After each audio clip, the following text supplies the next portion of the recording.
স্বপ্নপূরণ হতে চলেছে কলকাতাবাসী যাত্রীদের জন্য। শুক্রবার 15 মার্চ থেকে মেট্রো পরিষেবাগুলো হুগলি নদীর তলদেশে হাওড়া ময়দান থেকে এসপ্ল্যানেড পর্যন্ত চলতে শুরু করবে। এছাড়াও অরেঞ্জ লাইনের কবি সুভাষ থেকে হেমন্ত মুখোপাধ্যায় এবং জোকা থেকে পার্পল লাইনের মাজুরহাট পর্যন্ত বর্ধিত অংশে মেট্রো চলবে। উল্লেখ্য, সেই দিন থেকে ইতিহাস তৈরি হতে চলেছে, কারণ আমাদের দেশে প্রথমবারের মতো হুগলি নদীর তলদেশে যাত্রীরা যাতায়াত করবে। হাওড়া ময়দান থেকে এসপ্ল্যানেড স্ট্রেচ অফ গ্রিন লাইনে প্রতিদিন সোম থেকে শনিবার পর্যন্ত মোট 130টি পরিষেবা এই স্ট্রেচে পাওয়া যাবে। উভয় দিকে 12 থেকে 15 মিনিটের ব্যবধানে পরিষেবা পাওয়া যাবে। রবিবারে এই লাইনে পরিষেবা পাওয়া যাবে না।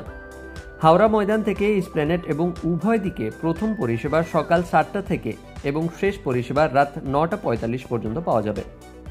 কবি সুভাষ হেমন্ত মুখোপাধ্যায় অরেঞ্জ লাইনে মোট 48টি দৈনিক পরিষেবা পাওয়া যাবে সোমবার থেকে শুক্রবার পর্যন্ত। 20 মিনিটের ব্যবধানে পরিষেবা পাওয়া যাবে। শনিবার ও রবিবার কোনো পরিষেবা পাওয়া যাবে না।